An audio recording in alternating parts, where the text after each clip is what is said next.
ये incident Instagram पर बहुत ज्यादा वायरल चल रहा है। में है नूडल्स है, फ्राइड राइस है और नो पिज्जा।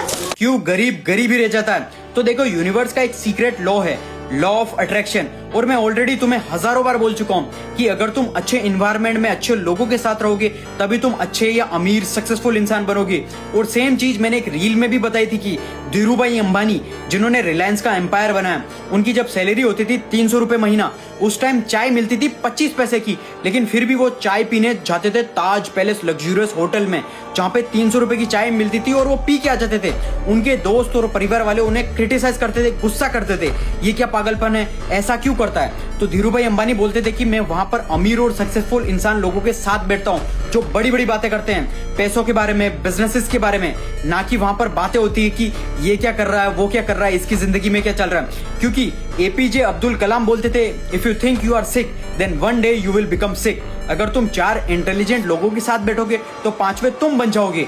स्वामी विवेकानंद जी भी यही बोलते थे कि जितने भी बिलियनर हैं सब यही बोलते हैं। लेकिन इंडिया में 99% यूथ तुम्हारा माइंडसेट भिखारी वाला है। तुम सोचते हो मुझे कोई गिव अवे में आईफोन मिल जाए, गाड़ी मिल जाए, कुछ भी मिल जाए। अभी बहुत चल रहा है, भीड़ में लगे हैं बेवकूफों की तरह, और इन गिव अवे के लिए तुम भिखारी बन जाते हो और तुम्हारी जो सेल्फ रिस्पेक्ट है उसकी धज्जियां उड़ा देते हो। और इसी चीज से तुम यूनिवर्स में लॉ ऑफ अट्रैक्शन खत्म कर देते हो और इसी रीजन की वजह से तुम गरीब के गरीब ही रह जाते हो।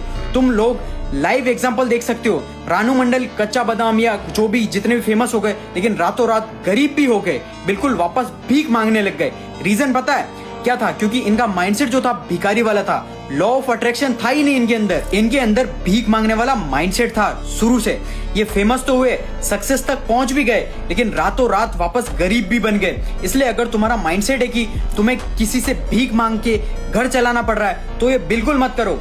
जितने भी बड़े बड़े करोड़पति हैं, सक्सेसफुल लीडर हैं, सबने घटिया से घटिया जॉब की। मोदी जी ने चाय बेची, धीरूभाई अंबानी ने पेट्रोल पंप पर काम किया, जेनसेन हुआंग जो इनवीडिया के फाउंडर हैं, उन्होंने बाथरूम साफ करने की जॉब की, तो जाकर आज ये सक्सेसफुल बने। क्योंकि इनका जो माइंडसेट था, विजन था, बहुत बड़ा था। तुम्हें जो चाहिए सब कुछ मेहनत करो तभी तुम्हें हर चीज मिलेगी इस दुनिया में। घर, गाड़ी, बंगला, अच्छी जिंदगी चाहिए, मेहनत करो, ना कि भिखारी की तरह भीख मांगो। जितना ज्यादा परेशानियां देखोगे, जितना ज्यादा पेन एंड सफरिंग देखोगे, उतनी ज्यादा अच्छी सक्सेस मिलेगी, अच्छी सक्सेस तुम अचीव करोगे। ऐसे और इंटरेस्टिंग कंटेंट के लिए मुझे फॉलो जरूर कर लेना। Keep growing, keep learning, I am always rooting for you.